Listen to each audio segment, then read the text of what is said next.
Hello again, everyone, and welcome back to the Underground. This is the Intel update for October 6th through the 12th, 2024. Definitely a busy week as we continue on through the election season, so let's get right to it. Starting with the Northeast region, we have yet another cyber attack that impacted quite a few customers, even though it may not have impacted services. The American Water Company in New Jersey reported that they experienced a cyber attack, or rather, more accurately, a data breach with regards to customer billing data and account details and things like that for an unknown number of customers, but probably a pretty good chunk of people.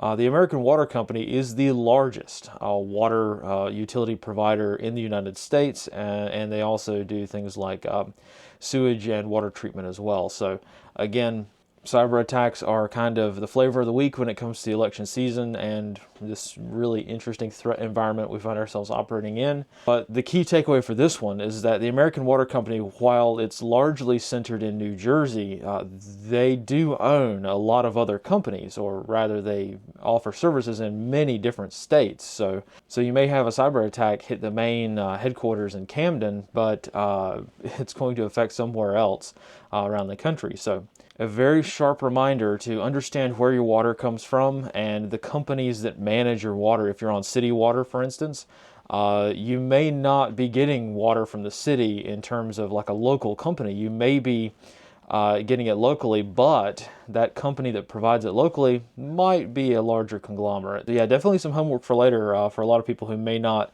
have understood that their billing data may be held by a different company than, say, the company that they pay the bill to, right? So again, something to keep in mind. Moving down to Washington, D.C., this is really more of a national concern, but I'll mention it in the context of the nation's capital. Yesterday, mainstream media reporting began to circulate that Donald Trump has requested, as the election gets closer and in light of Iranian threats, or alleged Iranian threats, he has requested to use military aircraft that have counter-missile capabilities. So again, this kind of goes back to that special report I wrote, what was it, last week, I think? And this does grant some credence to that possibility of manpads potentially being used in the United States. Since that report came out and since that sort of rumor hit the internet, there's really not been a whole lot of amplifying information. Really, it's all just been unconfirmed, talk by people who are allegedly in the know. You can't really work with that too much, but from a risk management perspective, you can work with it a little bit. This adds a lot of credence to those potential threats, right? So if Trump is actively saying, hey, my plane might get shot down, and he's continuing to travel in unmarked, small, like business style aircraft instead of his, main Trump Force One kind of aircraft, this really does start to add up in terms of indicators. Now, again, I just want to state for the record, this is my opinion, and it's not really based on anything solid, so it's really just a gut feeling, right? But I don't think Iran is behind any of this. I think that the obsession by the feds and federal agencies with Iran, you see this in a lot of different publications coming out. It's like Iran, Iran, Iran. It's just like Russia, Russia, Russia again. Our Iranians don't really have the capabilities in many cases that we think they do. Could they do something like this? Yeah, sure. I mean, any Somalians could do this too. It's not that hard. However, I just don't think the motivation's there. I really, truly do not think Iran is behind this. I think that, if anything, this is probably the worst camouflaged, most obvious false flag attempt in the history of mankind.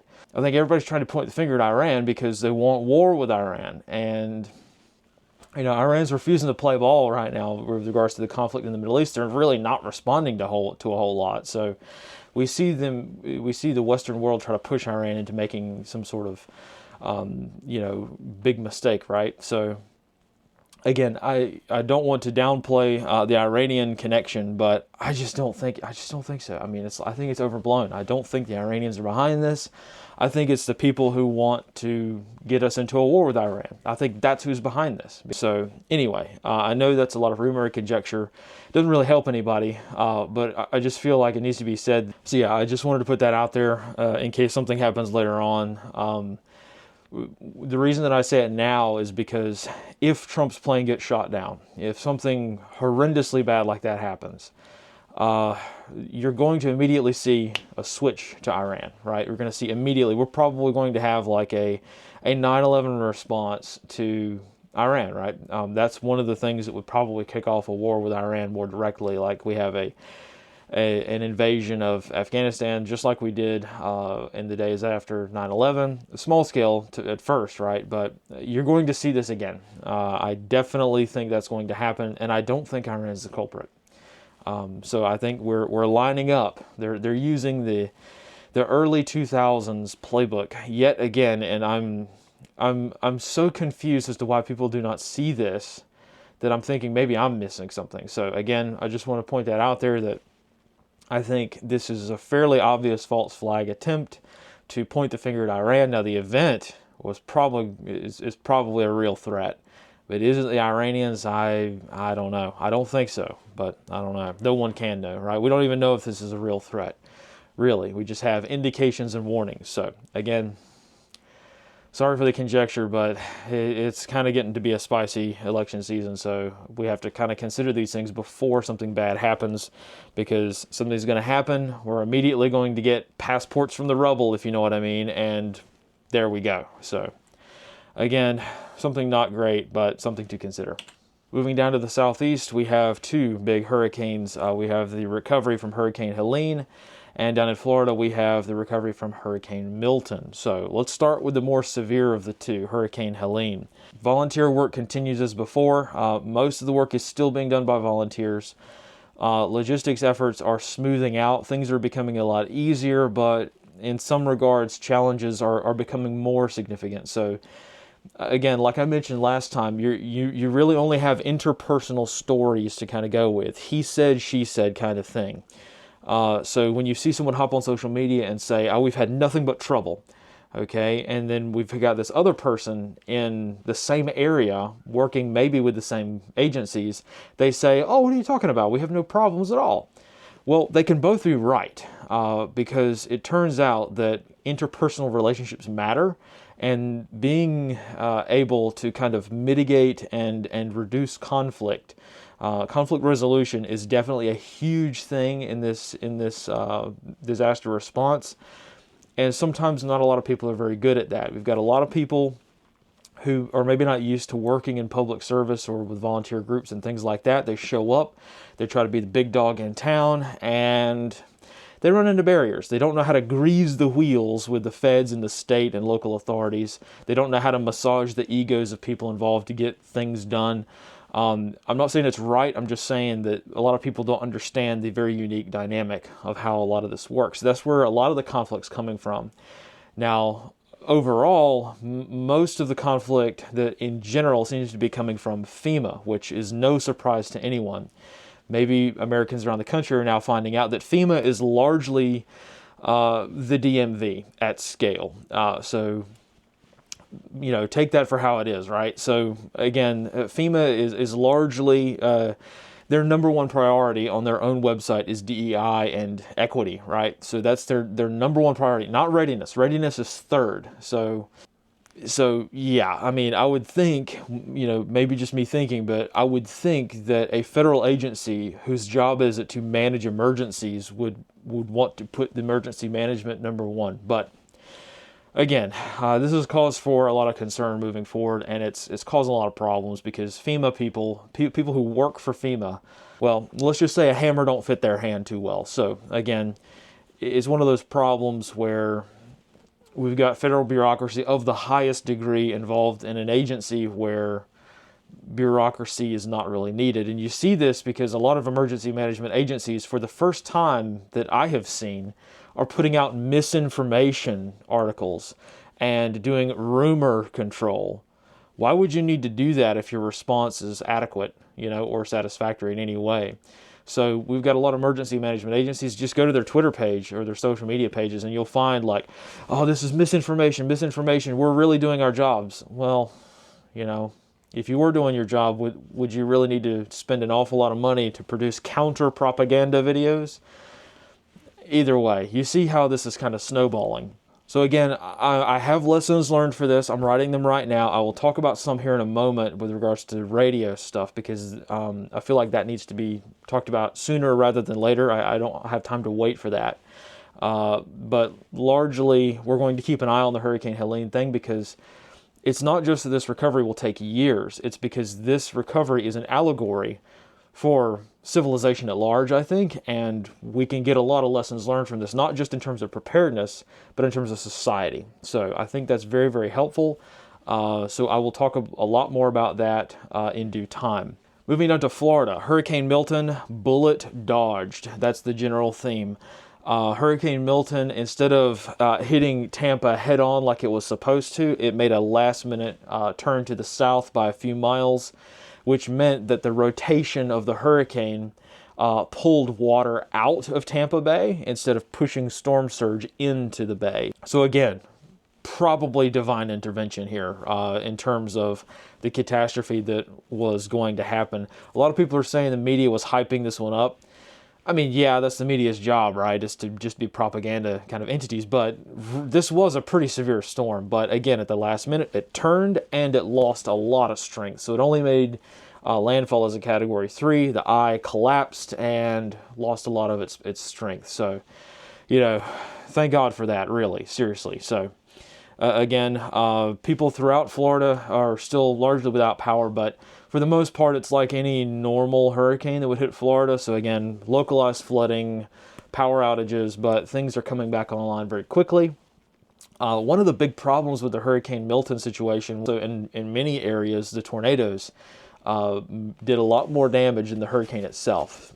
So again, just something to keep in mind, because those storm bands are going to arrive sometimes a couple of days before the actual hurricane gets there, and it creates a lot of wind shear and problems like that. So yeah, Florida got really lucky with this one because it was looking to not be super great. Now, it doesn't mean that the situation is all good.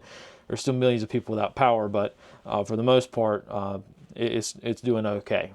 Moving up to Tennessee, very unique situation, very dangerous situation going on right now in Knoxville. So a couple of days ago, at one of the recycling facilities in the industrial sector of Knoxville, they got themselves a steel box that was dropped off to be recycled, right? Sold for scrap kind of thing.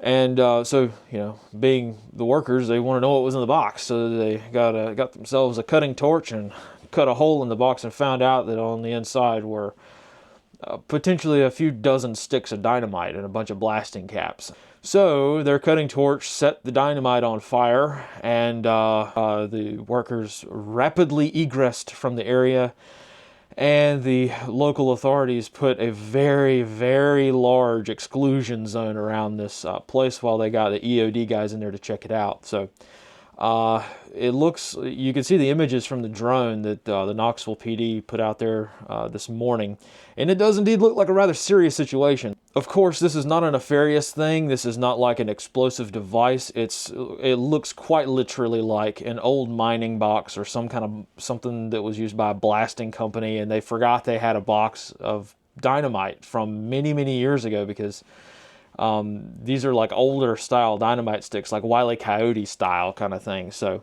very old kind of stuff. And when dynamite's stored for a long time, I mean, I'm not an explosive expert, but even I know that when dynamite is stored for a long time in really bad conditions, like it's not taken care of, humidity is kind of a thing, it gets really unstable. So very dangerous. And it's a little bit more unstable when it's on fire. So local authorities said mandatory evacuations for 3,000 feet around the area. So about a kilometer, a little bit more than half a mile radius from the whole facility.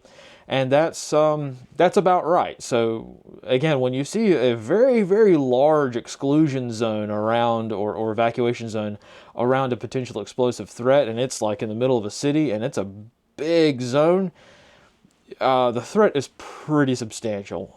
It's a pretty big situation. So you can even see from the photos of the EOD guys taking care of this problem here, not wearing bomb suits. There's only one thing scarier than seeing a guy in a bomb suit, is seeing a bomb tech walk towards an explosive without wearing a bomb suit, because the suit ain't gonna help you any. Or at least, that's kind of what I've seen in real life. So a few 100 pounds of dynamite will ruin your day fairly effectively. But this is also, in terms of people who may not be in the area, of course, this only affects a small area of Knoxville. But for the rest of you out there not impacted by this, it's a good lesson that you may. Hazmat and things like that are found at recycling centers all the time.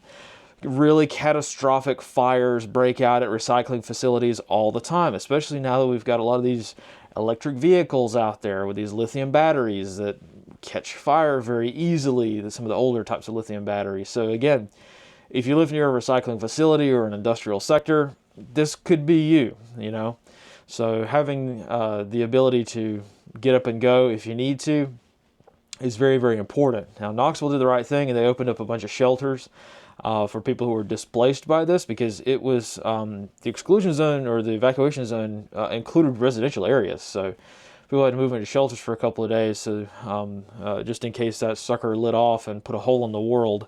But yeah, it looks like they're rendering it safe now. Things are working, but as of when I'm recording this, the evacuation zone is still in place. So you may have to evacuate from your house for a couple of days because explosives were found somewhere. Very rare thing to prepare for, but it's one of those many things that may cause you to actually bug out, right? Hazmat, wildfire, flooding, weather stuff, or explosives. Not something that's very typical, but again, something to keep in mind when you're doing your risk analysis, right?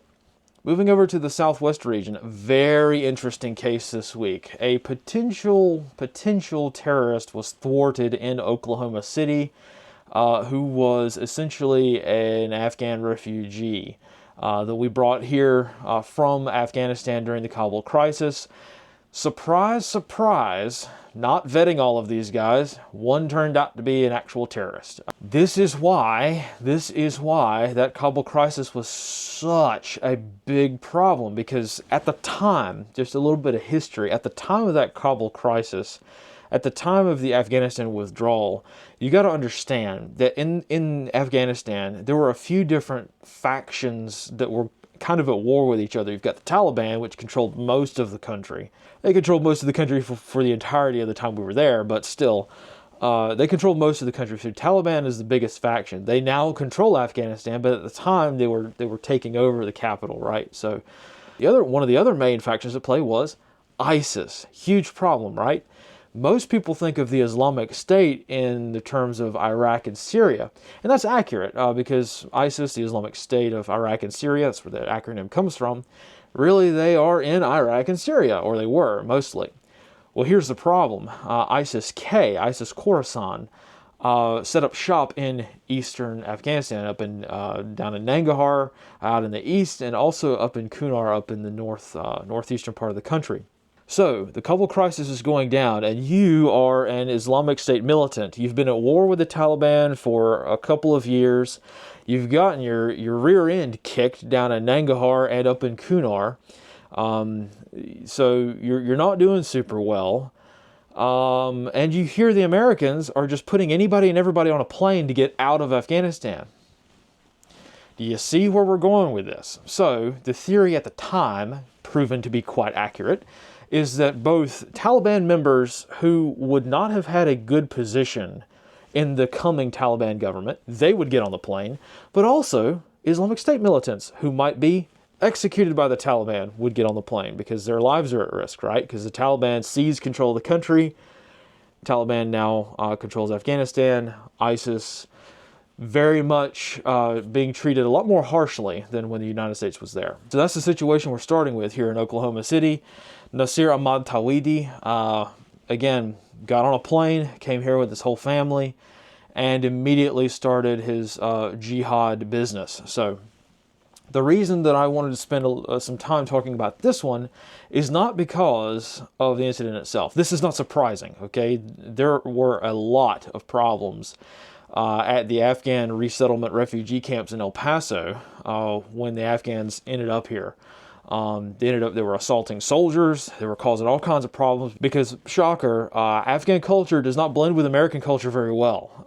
And it turns out that the people who would be motivated to leave Afghanistan were the people who might have had business ventures that got shut down, okay, by the Taliban, and also criminals that the Taliban said were criminals. So like ISIS, right? Government officials, corrupt government officials as well. So again, none of this is surprising. What is surprising is how the FBI handled this. This is very, very intriguing. What is surprising is his unsealed indictment, which I very strongly recommend all of you read if you are so inclined. I will put the link, of course, in the description and in the sources page here. But one of the main things that kind of caught my eye is this guy is apparently the village idiot. This guy exhibited every single possible indicator in every government manual that says that he's going to be a terrorist.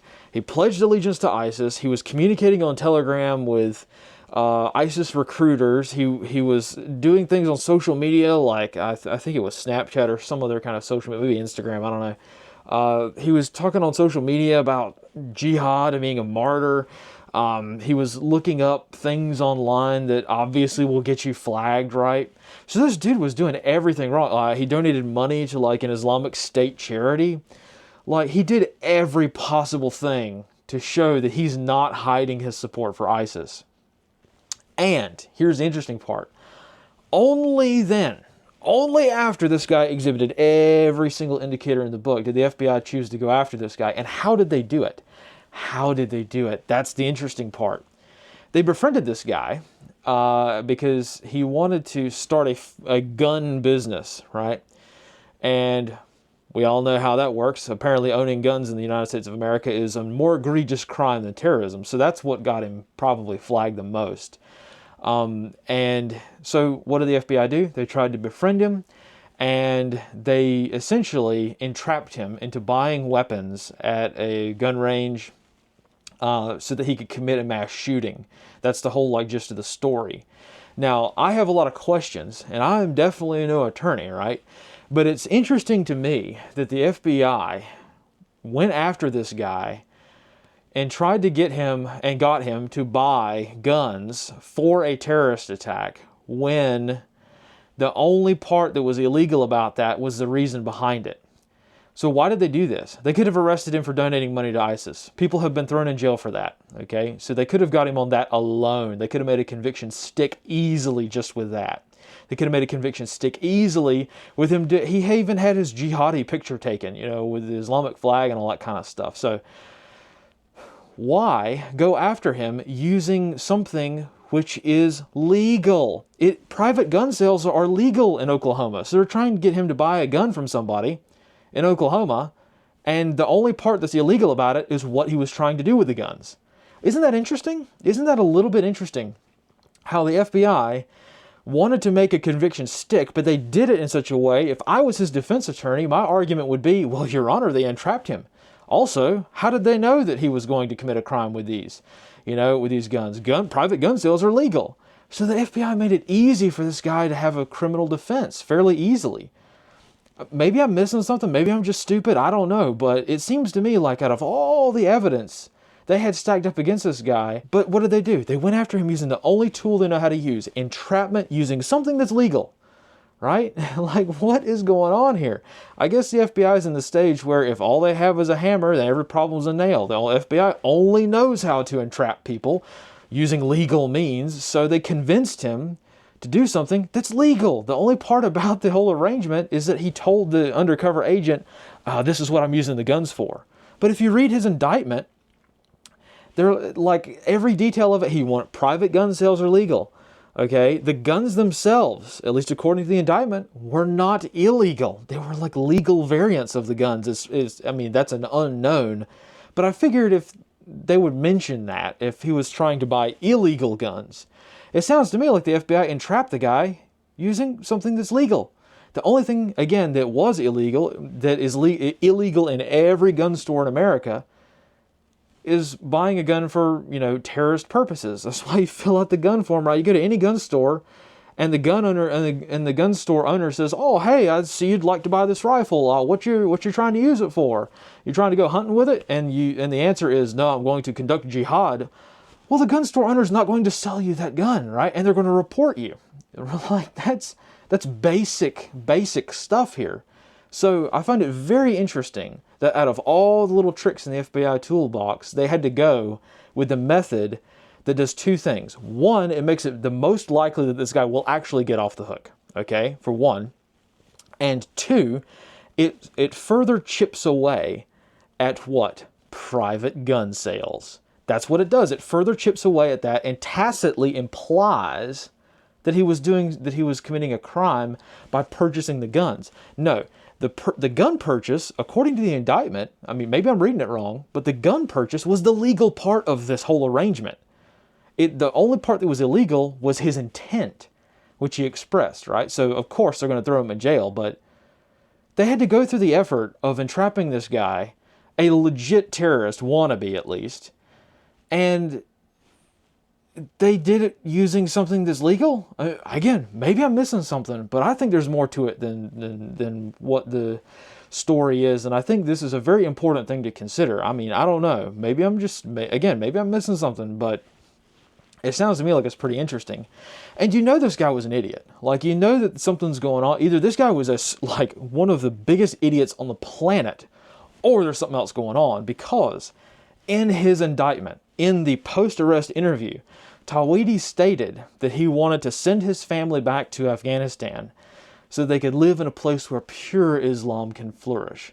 Okay, here's the problem with that for anybody who spent 5 seconds in Afghanistan.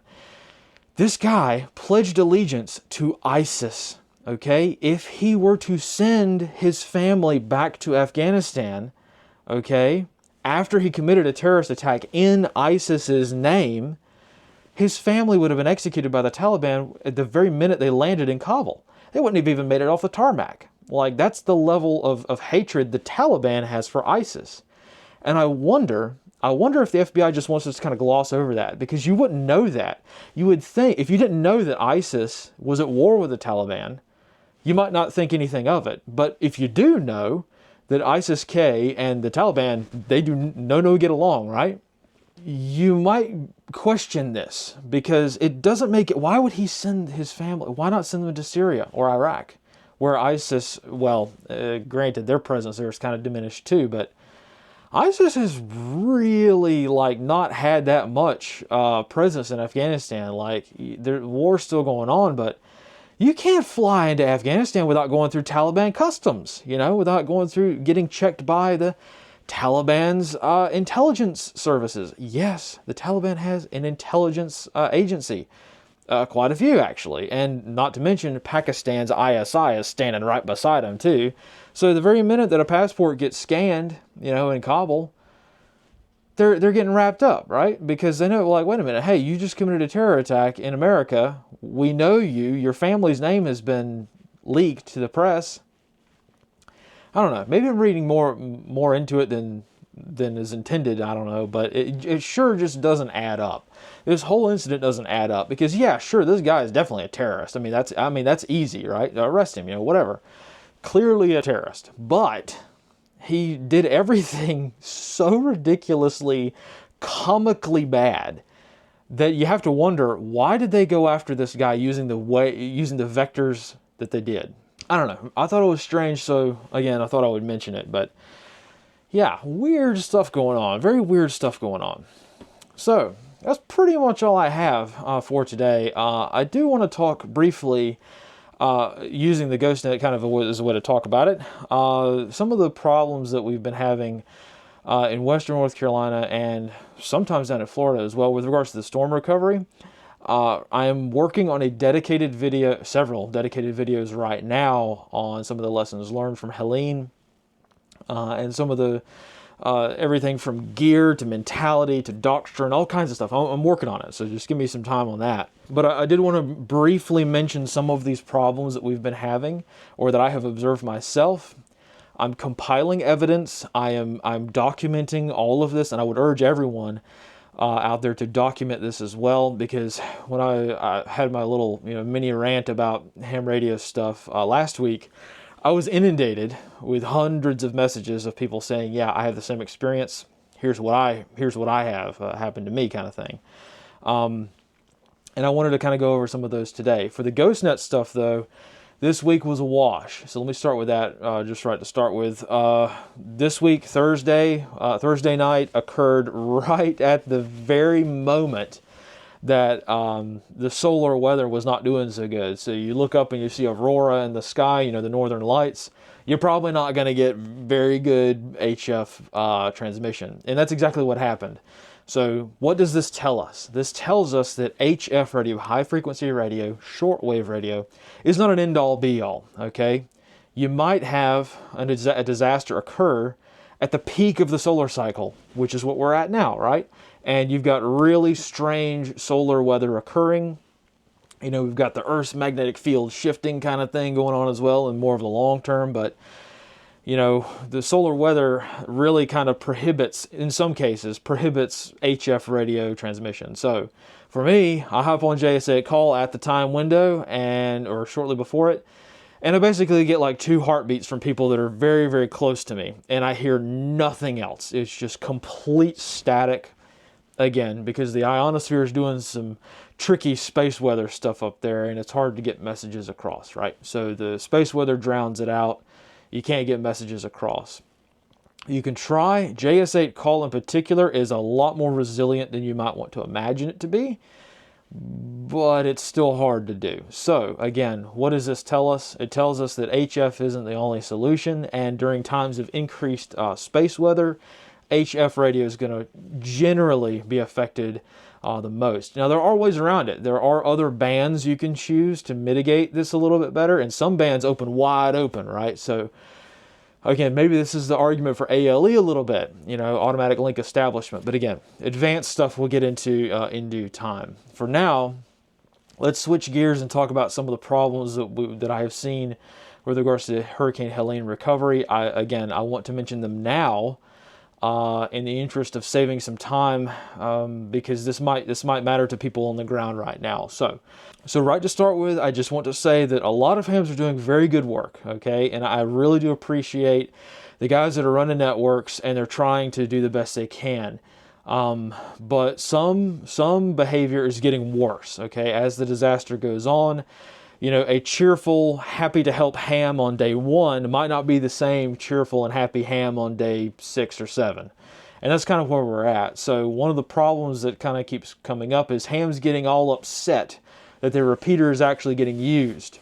So I don't know why. Okay, I would assume that hams would be happy that their equipment is being used, but they're not in many cases. Some cases it's not so bad, but in a lot of cases, some of the smaller repeaters that aren't like part of the formalized emergency net, they're all upset. A lot of hams are upset that their repeater is getting used. You're using it too much. Well, who says? I do. Okay, well, all right, there you go.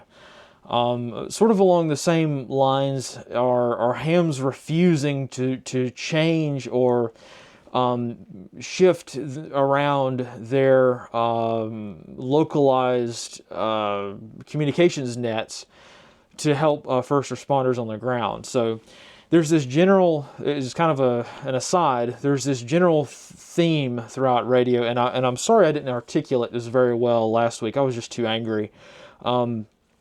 There's this general thing in ham radio, and I think a lot of hams are going to jump into this, thinking, okay, so emergency use is okay, life limb property, that's okay, fine. The hams that say that emergency use is not okay, they're in the wrong. And that's the rule. Okay, they can be right. FCC has regulation. There's a very big regulation that says you can use ham radio in an emergency without a call sign. Here's the problem, though. That definition of emergency is not good enough. It is not good enough for this instance. So you've got people who are, say for instance, they need to say, hey, Bob, I need you to bring a chainsaw. I'm stuck in my driveway. I can't get out. Can you bring a chainsaw to come help me? And they're unlicensed.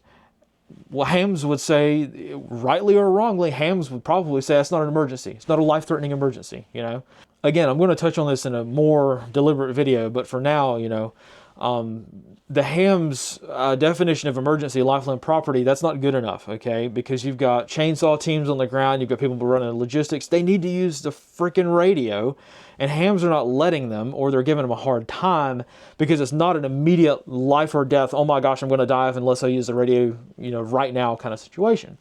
So one of the things that's kind of come up with this is nets. So you've got people who are moving into a neighborhood, they're trying to clear debris, they need to talk with each other to coordinate things, they need to get equipment, that they need to communicate. And they need to use a repeater for something more important than a weekly net where the hams do nothing but talk about their health problems and the types of radios that they're talking about. Everyone has heard of this in ham radio. It is the majority, by far. Most ham radio nets on a repeater or something like that, they're weather reports that you could have gotten from anywhere else, like the National Weather Service. They are talking about chronic health conditions that have nothing to do with any sort of life-saving whatsoever. Or 3, they are just talking about the radios that they're calling into the net on as well. Like, that's what most ham nets are, and I have seen quite a few ham radio nets not move off of their time slot and repeater because we've done it this way for 30 years and we're not moving for nobody. Bro, you're holding up the people who are trying to cut you out of your own street, with chainsaws and stuff like that. So this has become a problem. Again, I'll talk more about it in a more deliberate video. Another problem is hams not understanding that their way is not the only way. So I've seen quite a few problems with hams with tactical call signs being used, like, Bravo 23 or something like that, or, Valkyrie 57 or something like that. A rescue team using their emergency responding agency's call sign stuff, like a search and rescue team. A search and rescue team's not going to use their ham radio call sign. They're going to use their agency's call sign, and hams get upset about that because apparently with hams, the FCC is the only federal agency that exists. Okay, so that is something that has become a huge problem. Hams also not allowing pseudonyms over the radio. So again, hams get really, really, really upset for people who don't want to put their entire social security number, full birth name, birth certificate, driver's license number, all this PII over the radio. Hams get really upset when people don't want to do that. So again, problems. I've heard reports of hams deliberately saying call signs only over their repeater or over the airwaves, basically as a quasi-legal way of discouraging emergency traffic. We don't want your unlicensed traffic here, but they can't say that. So they're kind of circumventing the FCC's rules themselves, right? It's okay when hams do it, but there you go. So again, saying call signs only on a repeater or something like that, that is meant to discourage unlicensed use, and I've seen that quite a lot. Cutting emergency traffic short, hams saying that your emergency is over, like I pointed out last week, your emergency is over, it's gone on for too long, so we're just going to say this is not an emergency anymore. That's been a problem.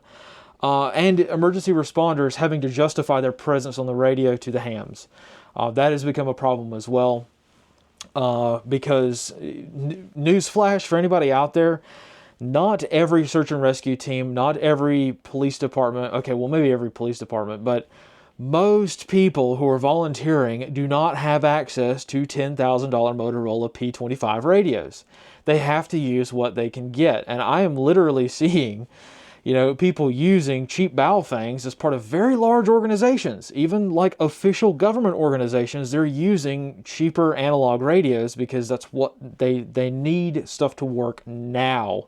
We cannot, delay. So, when you're doing that, you have to kind of placate the hams to some degree, and it's causing problems because you don't want a first responder who's literally got a uniform and working for a professional aid agency or a subcontractor or something underneath the umbrella of an authority. You don't want them having to justify their presence on the radio. That's ridiculous. That's why the whole commercial world exists, to get away from hams, to get away from the ham world so that people can just work do important stuff and leave the hams to kind of their own devices. So again, this crisis has done two things for the ham radio community. It has shown the people who are willing to put in the work when the chips are down. So it has separated the wheat from the chaff. It really has. It has shown the people who are willing to do good work and use their skills for good. Fantastic. But it's also shown us the chaff now, hasn't it? It has shown us the bad side of ham radio, and it has caused a lot of problems that have been very illuminating to people who might not have known what the ham radio world is about. I can tell you right now, I'm kind of sick of it. And I'm sure many others are as well, which is why people are willing to go with a very, very expensive commercial option just to stay away from the hams. It hasn't really been that much of a problem before, but at this scale, and also you got to remember, this crisis is largely volunteer. Okay, so for all the hams out there saying, well, why don't the federal or the agencies use their commercial radios? Because they're not responding. That's why, that's why we're having to use ham radios, because there's people like me out there, trying to just do the best you can. There's really, what response, So again, a lot of problems. I'm going to go into it in a little bit more depth, a little bit more articulately, and I'm going to show some ways around some of this stuff, because I think that right now, for the most part, in some areas, I can't even say for the most part ham's doing good. I'm not that confident. I can say in some areas, yeah, ham is doing more good than bad. But in some areas, the hams are doing more bad than good in some areas. Okay, so we need to prepare for this now. There are more malign actors in the field of ham radio than I think people understood there to be before this crisis at scale. So now we have to really start deliberately planning for hams to cause us problems when a disaster strikes. Now, I know a lot of people are going to say out there just like, screw them, right? And just kind of ignore them. Okay, you can do that. That's fairly easy to do when you're just a small team, right? But if you're an organization, let me tell you something. The airwaves, hams can jam you up. I saw last week, after, I said what I said about HF radio, I saw jamming on the GhostNet. And for those of you who don't know what jamming looks like, this is what it looks like. Now, I haven't talked about it because I don't know if it was deliberate jamming or not. Some people said it was solar weather, because I've got a lot of people saying, hey, I heard this too. It could be. I will say it could have been the solar weather. However, it stopped and started for me. So this is what jamming looks like on JS8 call. And I don't know if I would assume that it's probably military, some kind of over-the-horizon radar or something. But I thought it was pretty interesting. And it's a very good reminder that not everyone with a radio is a good guy, right? And you may have to use something that is a little bit more expensive when the chips are down and you do not have time to mess around with somebody who thinks they own the airwaves, okay? So, again, when lives are at risk, you've really got to make some tough calls. Now, we don't want to go all willy-nilly and just try to make problems for ourselves. We don't want to try to be antagonistic. Like, that's not the whole goal here. The whole goal is to save lives and do good. And if people are getting in the way of that, we need to find out ways of circumventing that. So I'm going to talk about that at great length in due time. So here are the sources for today. That is pretty much all I have. Again, very busy week. I've got a lot of stuff coming up this next week that I'm trying to work on and get through. Again, time is very short. Time is very short as we're coming into this election season. So I had planned to do several election readiness videos. I might only do just one now in terms of last minute preparedness. This hurricane kind of threw me off. It's kind of put me back a couple weeks in typical fashion. But either way, I'll work through it. I'll get back on a schedule here pretty soon. And we'll see what next week brings. So thank you guys all for watching. Thank you again for all of your support. I really do mean it. And we will see you next time. So as always, fight in the shade.